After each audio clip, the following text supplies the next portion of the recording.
اعوذ باللہ من الشیطان الرجیم بسم اللہ الرحمن الرحیم الحمد للہ رب العالمین الرحمن الرحیم مالک یوم الدین ایاک نعبد و ایاک نستعین اہدنا الصراط المستقیم صراط الذین انعمت علیہم غیر المغضوب علیہم ولا الضالین آمین۔ رب اشرح لی صدری ویسر لی امری واحلل عقدۃ من لسانی یفقہوا قولی۔ اللہم ربنا الہمنا رشدنا واعذنا من شرور انفسنا، اللهم أرنا الحق حقا وارزقنا اتباعه وارنا الباطل باطلا وارزقنا اجتنابه، اللهم ربنا يسر لنا أمورنا كلها وأتمم لنا بالخير وتقبل منا فإنك خير المتقبلين، آمین یا رب العالمین۔ معزز حاضرین اور محترم خواتین، ہم اللہ کے نام سے اس سال کی نماز تراویح کے ساتھ دورہ ترجمہ قرآن کا آغاز کر رہے ہیں۔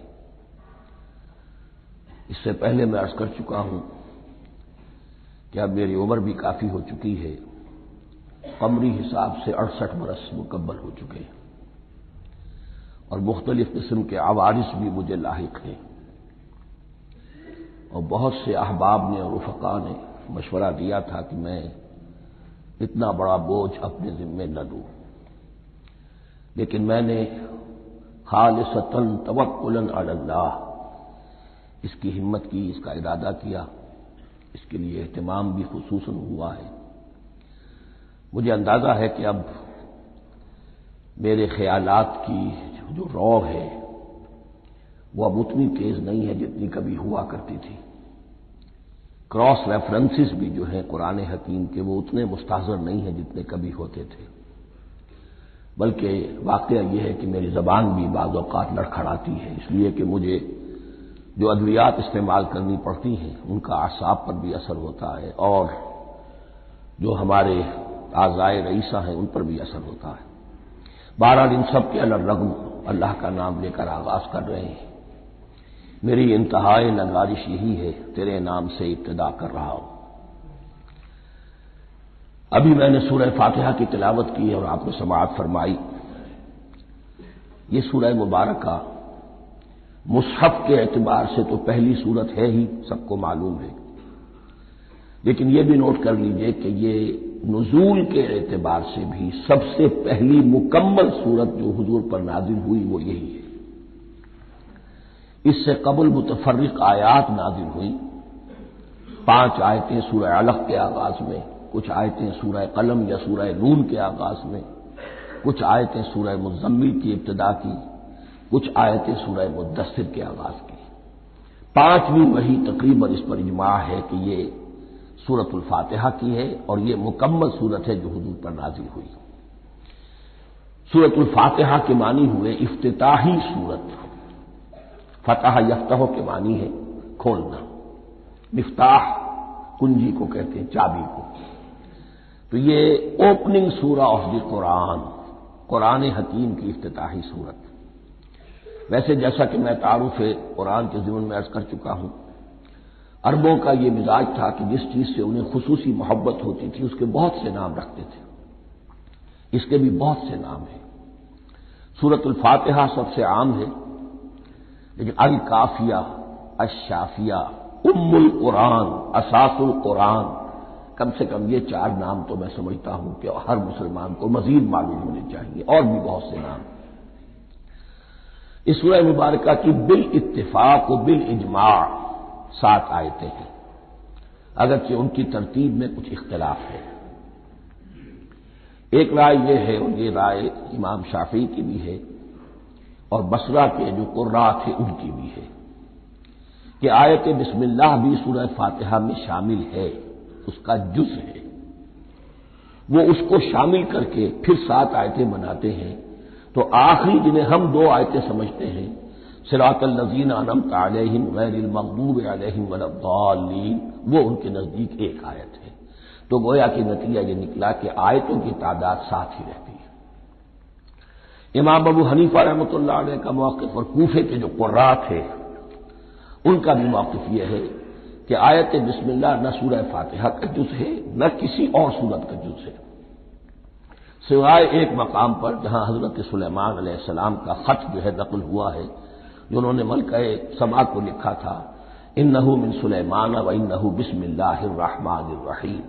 تو قرآن کے متن میں صرف اسی جگہ پر یہ آیت شامل سمجھتے ہیں، باقی یہ صرف علامت کے طور پر کہ یہاں سے ایک نئی سورت شروع ہو رہی ہے درج کی گئی ہے۔ اس سورہ مبارکہ کو الصلاح قرار دیا گیا ایک حدیث میں، اس کا جو اسلوب ہے وہ دعا کا ہے، اور دعا کے ساتھ اس کی جو مناسبت ہے اور پھر اسی کی وجہ سے ہماری نماز کا یہ جزو لا ینفک بنا دیا گیا، بلکہ ایک حدیث جو میں آپ کو سناؤں گا اس میں اسی کو نماز قرار دیا گیا، الصلاح یہی ہے۔ ویسے وہ حدیث مبارک موجود ہے، لا صلاۃ لمن لم یقرأ بفاتحہ الکتاب، جو شخص سورہ فاتحہ کی تلاوت نہیں کرتا اس کی کوئی نماز نہیں۔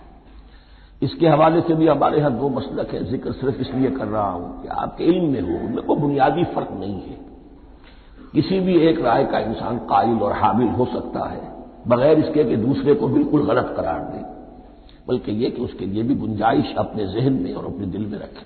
تو ایک رائے یہ ہے کہ یہ میں کیا عرض کر رہا تھا کوئی بھول گیا ہوں۔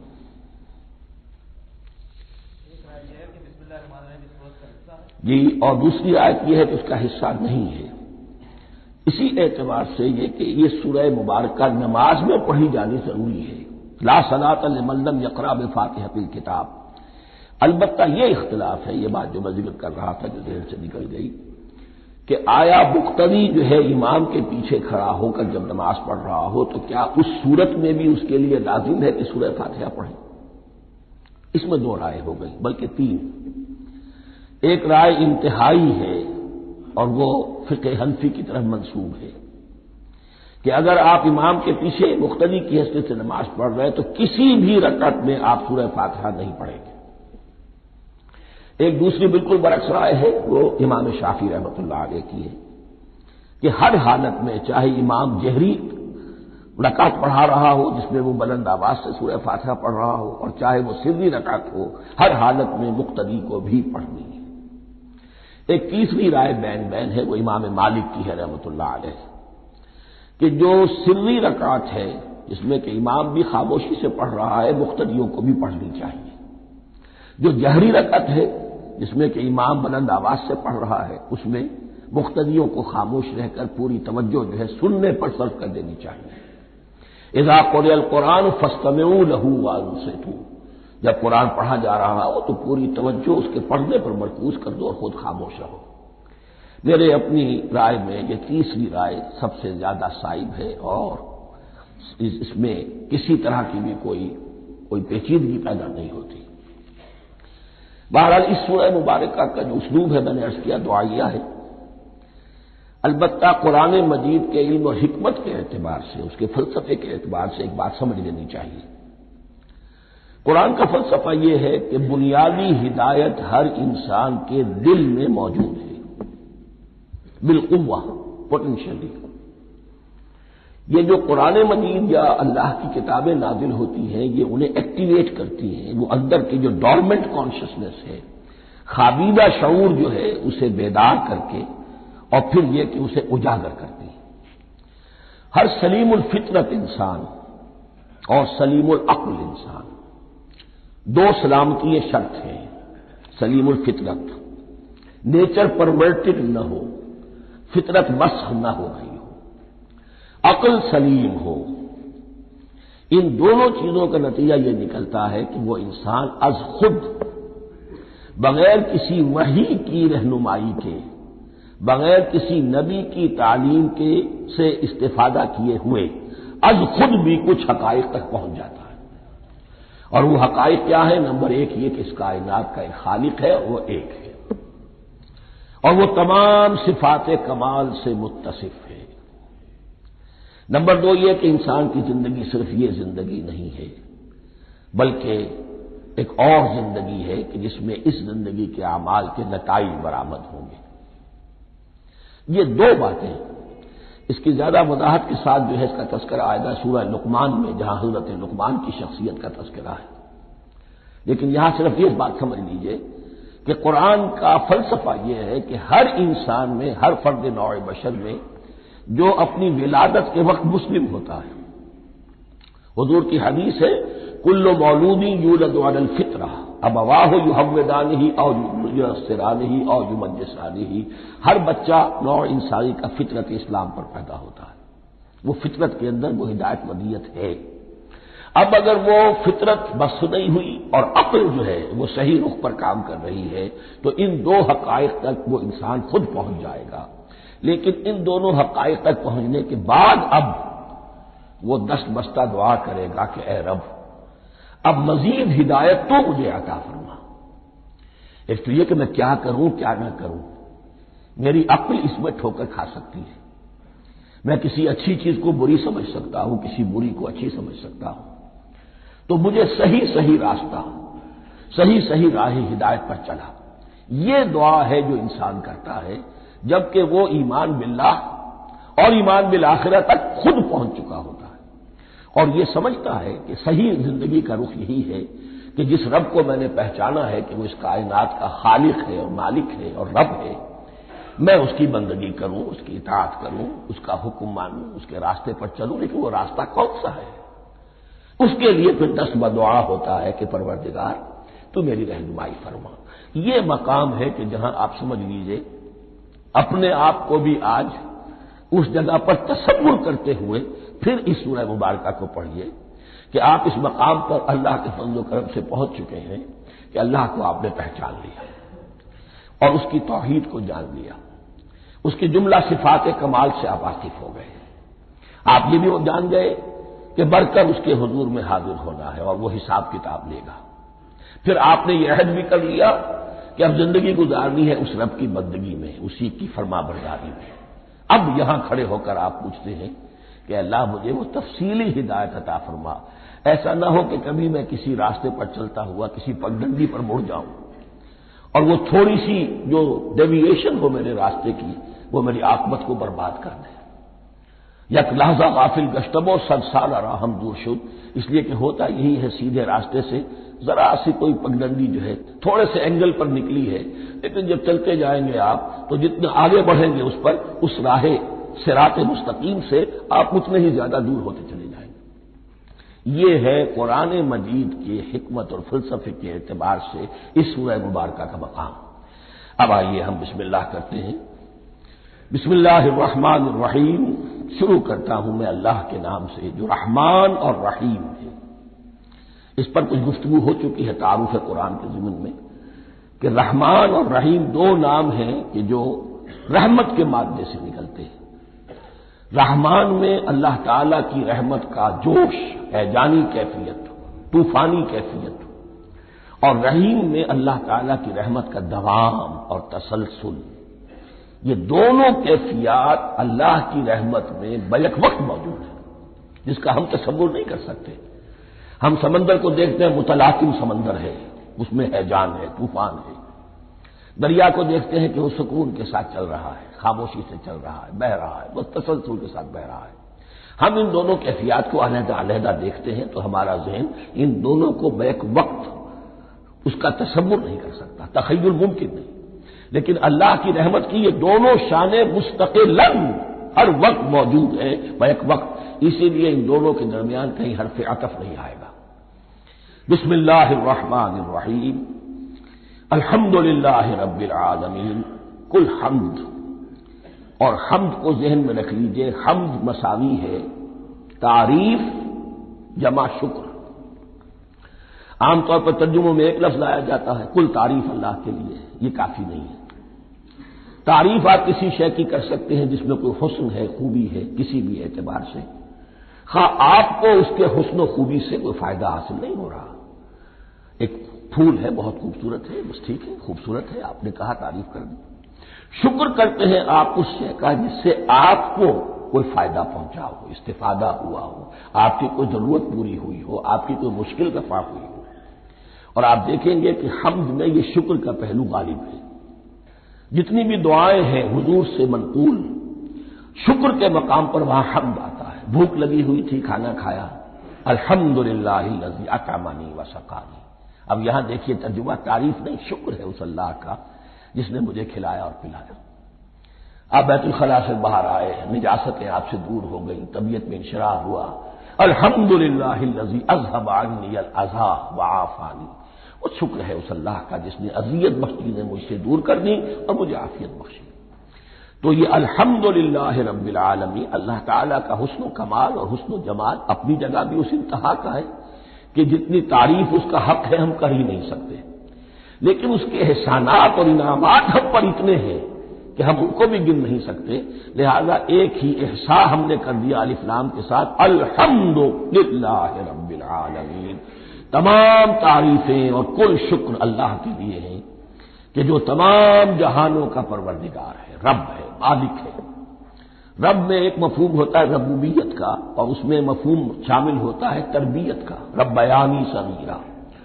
تو مالک ہونا اور تربیت دینا، آپ جس شے کے مالک ہوں گے آپ چاہیں گے اس میں بڑھوتری ہو، اس میں اضافہ ہو، وہ نشو و نما پائے۔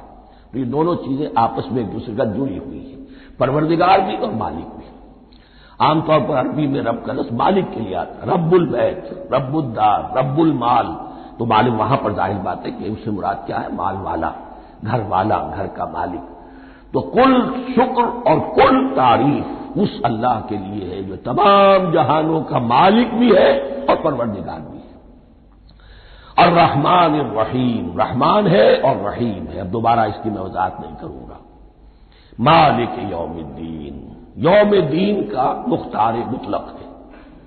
دین عربی زبان میں کہتے ہیں بدلے کو، دناہم کما دانو، کما تدینو تو دانو، یہ کہاوت ہے۔ جیسے اردو میں ہم کہتے ہیں جیسا کرو گے ویسا بھرو گے، کما تدینو تو دانو، تو یہ ہے بدلہ۔ اس کا بنیادی مفہوم جو ہے وہ بدلہ ہے۔ تو بدلے کا ایک دن ہے جس دن فیصلہ ہوگا کہ کون کیا کما کر لایا ہے، اسے کیا بدلہ ملنا چاہیے۔ آیا اس کا برائیوں کا پلڑا بھاری ہے کہ اسے سزا ملنی چاہیے، یا اس کی حسنات اور نیکیوں کا پلڑا بھاری ہے کہ اسے جزا ملنی چاہیے، اس کا انعام اور اکرام کے ساتھ معاملہ کیا جانا چاہیے۔ وہ ایک دن ہے، اسے ہم یوم القیامہ کہتے ہیں۔ اور لیکن اصل بات جو یہاں کہی گئی، یعنی ایک جملے میں تین باتوں کا اعتراف ہو رہا ہے۔ بعث بعد الموت، ایک دن آئے گا کہ ہم مرنے کے بعد تمام انسان اٹھا لیے جائیں گے، پھر حساب و کتاب، پھر اللہ کے ہاں حاضری ہوگی اور حساب کتاب ہوگا۔ اور تیسرے یہ کہ اس حساب کتاب کے دن کا مختار مطلق اللہ ہے، یعنی کسی اور کو اپنے ذہن میں سہارا بنا کر آپ زندگی گزاریں کہ وہ مجھے چھڑا لے گا، یا وہ ہستی جو ہے اتنی زوردار ہے کہ وہ مجھے بچا لے گی، اس سے اپنے دل کو، اپنے ذہن کو بالکل پاک کر لیجیے۔ مالک یوم الدین، ایک دوسری جگہ پر قرآن میں آیا ہے، اس روز کوئی پکارنے والا پکارے گا، لمن الملک اليوم للہ الواحد القہار، آج کے دن کس کا اختیار مطلق ہے؟ اور پھر کہا جائے گا اللہ کے لیے، الواحد قہار، جو پوری طرح چھایا ہوا ہے، بس تولی ہے۔ تو مالک یوم الدین، جو جزا و سزا کے دن کا مالک ہے۔ اب یہاں سے کلام ایک رخ بدل رہا ہے۔ ابھی تک تو یہ غائبانہ انداز میں کلام ہو رہا ہے، اللہ سے خطاب نہیں آیا اس میں ابھی۔ الحمدللہ رب العالمین الرحمن الرحیم مالک یوم الدین۔ اب خطاب ایاک نعبد و ایاک نستعین، ہم صرف تیری ہی بندگی کرتے ہیں اور کریں گے، اور ہم صرف تجھ ہی سے مدد مانگتے ہیں اور مانگیں گے۔ یہ ترجمہ میں کیوں کر رہا ہوں کہ یہ فعل مضارع ہے۔ عربی زبان میں فعل مضارع حال اور مستقبل دونوں کو کور کرتا ہے۔ ایاک کا جو ہے مفعول فاعلی جو ہے، مفعول جو ہے اس میں ضمیر مفعولی، اسے پہلے لا کر حشر کا مضمون پیدا ہو گیا۔ ہم تیری بندگی کرتے ہیں نہیں، ہم تیری ہی بندگی کرتے ہیں اور کریں گے۔ حال میں ترجمہ کیجئے تو یہ اظہار حال ہے، اور مستقبل میں ترجمہ کیجئے تو یہ عہد ہے، قول و قرار ہے، بہت بڑا معاہدہ ہے۔ وَإِيَّاكَ نَسْتَعِينُ، اور صرف تجھی سے مدد مانگتے ہیں اور مانگیں گے۔ اس میں بھی حال کا ترجمہ اظہار حال، اللہ کرے کہ واقعی ہمارا حال وہی ہو، جب ہم یہ الفاظ کہتے ہیں تو واقعتاً ہم اس پر پورے اتر رہے ہوں کہ اسی کی بندگی کر رہے ہوں اور اسی سے ساری استعانت اور استمداد کر رہے ہیں۔ جہاں تک مستقبل کا تعلق ہے وہ پھر ایک عہد ہے، اہدنا الصراط المستقیم، یہ مقام وہ آ گیا کہ یہاں تک تو اے پروردگار ہم پہنچ گئے، تیرے فضل سے، تیرے کرم سے، فطرت سلیمہ بھی تیری عطا کردہ تھی، عقل سلیم بھی تیری ودیعت کردہ تھی، ان دونوں کی روشنی سے ہم یہاں تک تو پہنچ گئے۔ اب ہماری جو ضرورت ہے، احتیاج ہے، وہ کیا ہے؟ اہدنا الصراط المستقیم، ہدایت بخش ہمیں سیدھے راستے کی۔ یہاں دو باتیں سمجھ لیجئے، انفرادی سطح پر انسان کے لیے نہ معلوم کتنے مرحلے آتے ہیں ہر روز کہ جس میں وہ ایک چھٹک کر کھڑا ہو جاتا ہے، یہ کروں یا یہ کروں، دو آلٹرنیٹو سامنے آ رہے ہیں، فیصلہ کرنا مشکل ہو رہا ہے، قدم قدم پر ہدایت کی ضرورت ہے۔ اور اجتماعی طور پر نوع انسانی تین بڑے بڑے تمدنی مسائل میں واقعہ یہ ہے کہ تسلیم کر لیا جانا چاہیے کہ عقل انسانی اس کو راستہ نہیں دکھا سکتی۔ عام معاشرتی سطح پر مرد اور عورت کے درمیان حقوق اور اختیارات کا کیا توازن ہو، ناممکن ہے، انسان طے نہیں کر سکتا۔ انسان یا مرد ہے یا عورت ہے، عورت سوچے گی اپنے لحاظ، اپنے جذبات کا، اپنے خیالات کا لحاظ رکھے گی، مرد کے جذبات و احساسات کا اس کا کوئی تصور ہی ممکن نہیں۔ مرد سوچے گا اسے اپنے احساسات معلوم ہے، لیکن یہ کہ عورت کے احساسات سے وہ نابلد ہے، ان کو محسوس کر ہی نہیں سکتا، لا محالہ وہ اپنے بارے میں وہ جو بھی نظام بنائے گا اس میں وہ اپنی بالادستی رکھے گا۔ وہ تو ایک ہی ہستی ہو سکتی ہے کہ جو دونوں کی خالق ہے، مرد کی بھی عورت کی بھی، اور اس کو دونوں سے محبت ہے، دونوں کا خیر خواہ ہے، دونوں کا رب ہے، دونوں کو پروان چڑھانا چاہتا ہے۔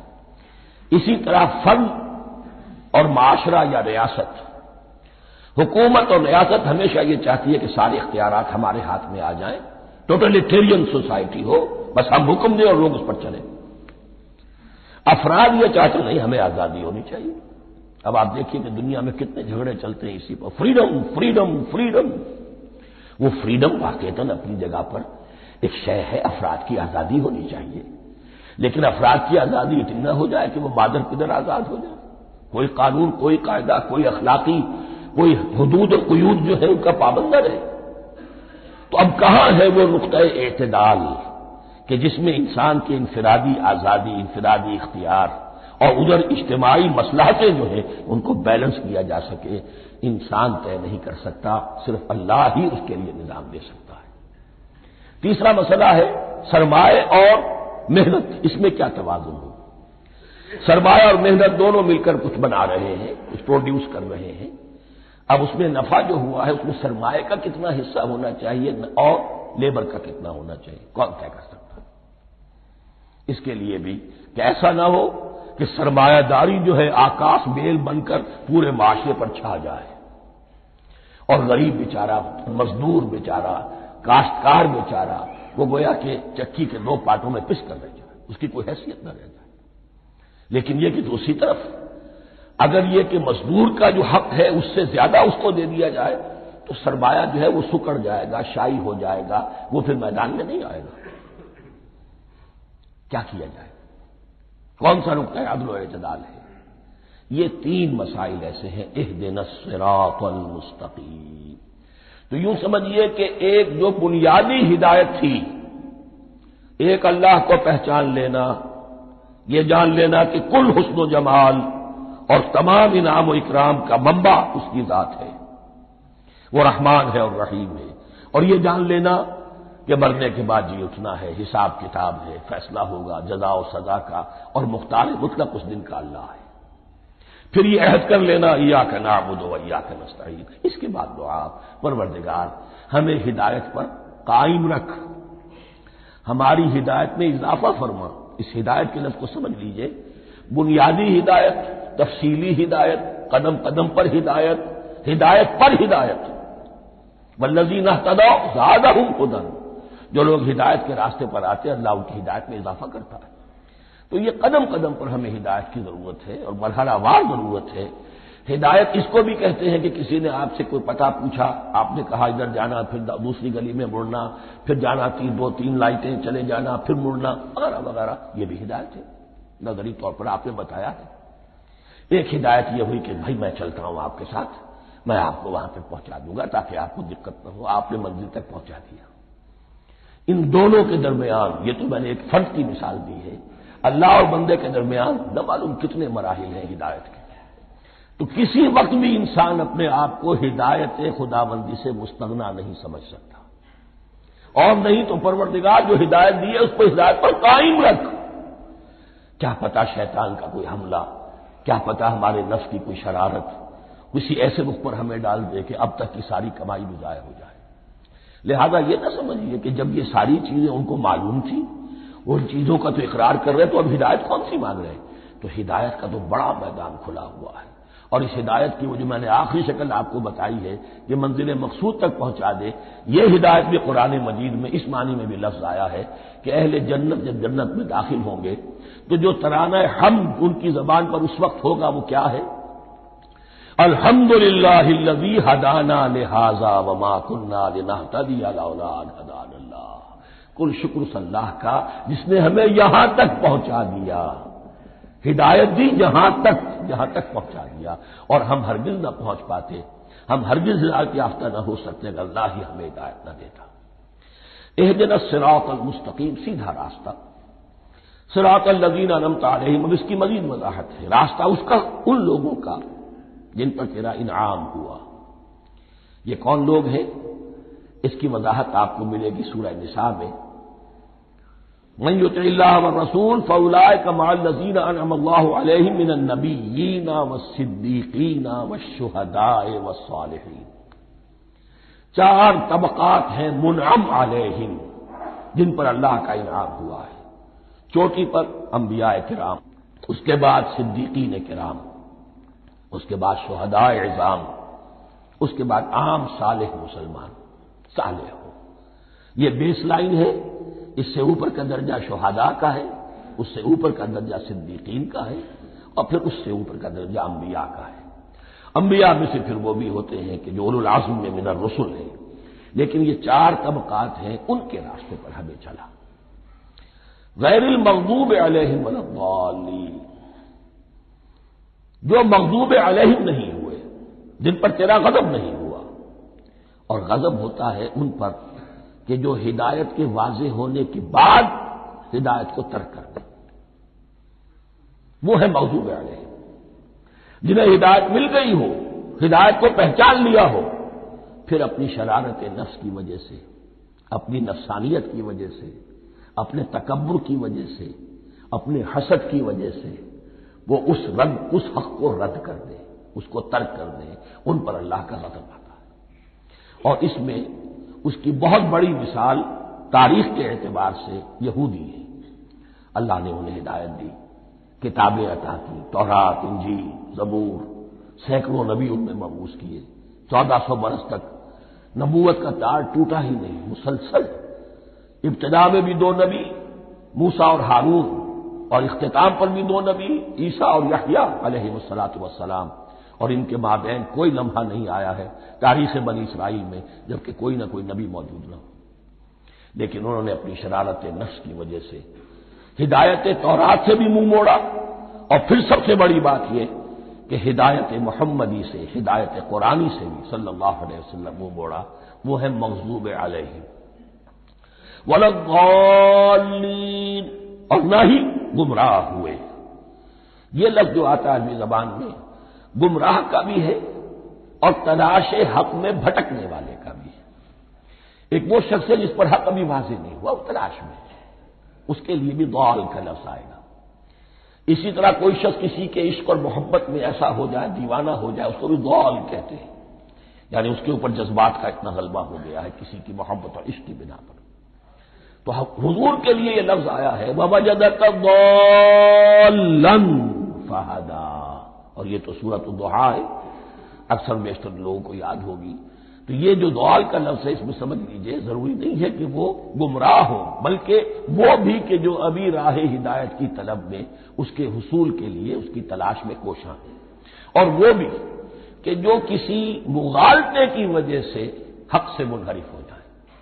یہ بھی جان لیجئے کہ ایک ہے بدنیتی، تکبر، حسد، حق کو جان کر پہچان کر رد کر دینا یا چھوڑ دینا یا ترک کر دینا، ایک ہے کسی غلطی میں کسی جذبات کے اندر آ کر کسی غلم کے اندر مبتلا ہو کر اور حق سے منحرف ہو جانا۔ اس کی جو سب سے بڑی مثال ہے وہ نصارہ ہے، عیسائی ہے۔ حضرت مسیح کو انہوں نے مانا لیکن غلم کیا، یہ لفظ آئے گا آگے، لا تغلوا فی دینکم، اپنے دین میں غلم نہ کرو۔ جیسے ہمارے ہاں بھی بعض لوگ ہیں جو حضور صلی اللہ علیہ وسلم کی تعریف میں، حضور صلی اللہ علیہ وسلم کے ساتھ اپنی محبت کے اظہار میں غلو کر جاتے ہیں۔ یہ انتہا درجے کو ہو گیا تھا حضرت مسیح علیہ السلام کے ماننے والوں میں، اور اس کی بنا پر انہوں نے تثلیث کا عقیدہ ایجاد کر لیا اور حضرت مسیح علیہ السلام کو اللہ کا بیٹا بنا دیا۔ تو اس کی سب سے بڑی مثال ضالین کی اس اعتبار سے کہ ہدایت پانے کے بعد کسی بدنیتی سے نہیں بلکہ کسی اچھے جذبے میں غلو کی وجہ سے رسول سے محبت کرنا تو اچھا جذبہ ہے، لیکن یہ محبت بھی ایک حد میں رہنی چاہیے۔ غلو کرے گی تو ظاہر بات ہے کہ اس کے بعد وہ گمراہی کی طرف لے جائے گی۔ یہ ہے اس سورہ مبارکہ کا ترجمہ، اور اس کے بعد آخر میں آمین کہنا یہ مسنون بھی ہے، کہنا چاہیے۔ البتہ اختلاف یہاں بھی صرف اتنا ہے کہ نماز میں جب آپ امام کے ساتھ ہیں، وہ اگر جہری قرات کر رہا ہے تو آیا اس کے بعد آپ کو بھی بالجہر کہنا ہے آمین یا نہیں کہنا، یہ اختلاف ہے، ان میں کوئی فرق واقع نہیں ہوتا۔ یہ چیز متفق علیہ کہ کہنا ہے آمین، بلکہ یہ آمین تو یہودیوں میں ہے، یہ آمین جو ہے یہ عیسائیوں میں بھی ہے۔ ان کی بھی جو لارڈس پریئر ہے اس کے بعد آمین، وہ آمین کہتے ہیں، وہ فرق وہ لفظ ایک ہی ہے۔ اس لیے کہ عبرانی زبان اور عربی زبان، یا تو ہم یہ کہہ سکتے ہیں کہ دونوں بہنیں ہیں، کوئی ایک مشترک زبان تھی ان کی ماں جس کی یہ دو بیٹیاں ہیں، اور یا یہ کہنا پڑے گا کہ عربی زبان کی ماں جو ہے وہ عبرانی زبان ہے۔ بہرحال بڑا قریبی رشتہ عربی کا اور عبرانی کا ہے، اس اعتبار سے وہ آمین۔ اب آپ کو معلوم ہے ہم السلام علیکم وہ کہتے ہیں، وہ سلام کہتے ہیں، تو فرق کیا ہے؟ وہ تو تلفظ کا فرق ہے۔ اسی طریقے سے اور بہت سے الفاظ ہیں، میں بعد میں بتا۔ اب میں اس سورہ مبارکہ کے بارے میں خاص حدیث آپ کو سنانا چاہتا ہوں، اور اسی سے در حقیقت جو امام ابو حنیفہ کا موقف ہے رحمۃ اللہ علیہ، اس کی حقانیت مزید مبرہن ہو جائے گی۔ یعنی کیا کہ آیت بسم اللہ سورہ فاتحہ کا جز نہیں ہے، سورہ فاتحہ الحمدللہ رب العالمین سے شروع ہوتی ہے۔ وہ میں آپ کو بتانا بھول گیا کہ جن کے نزدیک سورت کا جز ہے وہ پھر جہری قرات میں بسم اللہ الرحمن بھی بلند آواز سے کہیں گے، اور جن کے نزدیک سورہ فاتحہ کا جز نہیں ہے وہ نہیں کہیں گے، وہ الحمدللہ رب العالمین سے قرات کریں گے۔ تو کوئی فرق نہیں ہے بنیادی۔ یہ حدیث جو ہے یہ مسلم شریف میں ہے اور حدیث قدسی ہے۔ اس کے راوی حضرت ابو ہریرہ ہے رضی اللہ تعالی عنہ، اور اس حدیث نے اس سورت کے مضامین کا نہایت عمدہ تجزیہ کر دیا ہے۔ حدیث کے الفاظ سن لیجئے، قسمت الصلاۃ بینی و بین عبدی نصفین۔ اللہ تعالیٰ فرما رہے ہیں، حدیث قدسی ہے، میں نے نماز کو، صلاۃ کو اپنے اور اپنے بندے کے درمیان آدھا آدھا تقسیم کر لیا۔ فنصفھا لی ونصفھا لعبدی، اس کا نصف جو ہے وہ میرے لیے ہے اور نصف جو ہے وہ میرے بندے کے لیے ہے۔ ولعبدی ما سأل، اور جو میرے بندے نے مانگا میں اسے دوں گا، میرا وعدہ ہے یا میں نے اسے دیا۔ اس کے بعد اس کی تفصیل آتی ہے، اذا قال العبد، جب بندہ کہتا ہے الحمدللہ رب العالمین، قال اللہ حمدنی عبدی، جب بندہ کہتا ہے الحمدللہ رب العالمین، اللہ فرماتا ہے میرے بندے نے میری حمد کی۔ وَإِذَا قَالَ الرَّحْمَٰنُ الرَّحِيمُ قَالَ اللَّهُ اثْنَىٰ عَلَيَّ عَبْدِي، جب بندہ کہتا ہے الرحمن الرحیم، اللہ فرماتا ہے میرے بندے نے میری ثنا کی۔ وَإِذَا قَالَ مَالِكِ يَوْمِ الدِّينِ قَالَ اللَّهُ تَعَالَىٰ مَجَّدَنِي عَبْدِي، میرے بندے نے میری تمجید بیان کی، میری بزرگی بیان کی۔ اب یہ تین آیتیں ہو گئی، تینوں میں اللہ کی حمد ہے، ثنا ہے، تمجید ہے۔ یہ تین آیتیں خالص اللہ کے لیے ہو گئی۔ اب چوتھی آیت آئی، ایاک نعبد و ایاک نستعین۔ اس کے بارے میں جب بندہ کہتا ہے اذا قال العبد ایاک نعبد و ایاک نستعین، قال اللہ تعالی ھذا ما بینی و بین عبدی ولعبدی ما سأل، یہ میرے اور میرے بندے کے درمیان ہے۔ یہ تو یوں سمجھیے یہ گرا لگ گئی ہے میرے اور میرے بندے کے مابین۔ اس نے مجھ سے قول و قرار کیا ہے، اس نے میری بندگی کا اعتراف کیا ہے، اس نے تسلیم کیا ہے کہ میری ہی بندگی کرتا ہے اور کرے گا، اور مجھ سے مدد چاہیے ہے۔ ھذا ما بینی و بین عبدی، یہ معاہدہ ہے، معاہدہ دو فریقوں کے مابین ہوتا، یہ میرے اور میرے بندے کے مابین ہے۔ والے عبدی ما سأل، اور میں نے اپنے بندے کو دیا جو اس نے مانگا، وہ میری مدد چاہتا ہے، میری مدد اس کے شامل حال رہے گی۔ وَإِذَا قَالَ، اور جب بندہ کہتا ہے اهْدِنَا الصِّرَاطَ الْمُسْتَقِيمَ صِرَاطَ الَّذِينَ أَنْعَمْتَ عَلَيْهِمْ غَيْرِ الْمَغْضُوبِ عَلَيْهِمْ وَلَا الضَّالِّينَ، قال اللہ تعالی ھذا لعبدی ولعبدی ما سأل، یہ تین آیتیں یہ میرے بندے کے لیے، اهْدِنَا الصِّرَاطَ الْمُسْتَقِيمَ، اسی صراط مستقیم کی وضاحت ہے مثبت، صراط الذین انعمت علیہم، اسی صراط المستقیم کی وضاحت ہے منفی انداز میں، غیر المغضوب علیہم ولا الضالین، یہ سب میرے بندے کے لیے ہے اور میں نے اپنے بندے کو دیا جو اس نے مانگا۔ اس کو میں نے ایک مرتبہ یہ ترازو کی شکل میں اس کو لکھوایا تھا۔ دیکھیے یہ ایاک نعبد و ایاک نستعین، یہ ہے وہ ترازی کی وہ ڈنڈ، واو جو ہے ایاک نعبد و ایاک نستعین، واو جو ہے گویا کہ وہ مٹھ ہے جس سے کہ ترازو کو پکڑا جاتا ہے۔ ادھر ایک پلڑا ہے جس کی تین آیتیں ہیں، الحمدللہ رب العالمین الرحمن الرحیم مالک یوم الدین۔ اس کا نتیجہ کیا نکلا؟ ایاک نعبد۔ آپ نے شاید یہ سنا بھی ہو، ایک بہت ہی عمدہ قرات کا جو ریکارڈ ہے قاری عبدالباسط عبدالصمد کا، وہ یہیں سے چل کر سورہ فاتحہ کی قرات کر کے ایاک نعبد پر آ کر رکتا ہے، الحمدللہ رب العالمین الرحمن الرحیم مالک یوم الدین ایاک نعبد۔ گویا کہ یہاں یہ صورت بالکل ہاف ہو گئی ہے، تین آیتوں میں اللہ کی حمد ہے، ثنا ہے، تمجید ہے، جس کا نتیجہ ہم تیری ہی بندگی کرتے ہیں، تیری ہی اطاعت کریں گے۔ لیکن اب اس کے بعد سوال ایاک نستعین، اسی کی جو استعانت کیا درکار ہے ہمیں؟ ہدایت۔ ہدایت سب سے بڑی استعانت ہے، ہدایت ہی تو سب سے بڑی مدد ہے۔ اهدنا الصراط المستقیم صراط الذین انعمت علیہم غیر المغضوب علیہم ولا الضالین، یہ ایاک نستعین کے حکم کے ساتھ یہ تین آیتیں آ گئیں، اهدنا الصراط المستقیم صراط الذین انعمت علیہم غیر المغضوب علیہم ولا الضالین، قسمت الصلاۃ بینی و بین عبدی نصفین فنصفها لی ونصفها لعبدی ولعبدی ما سأل۔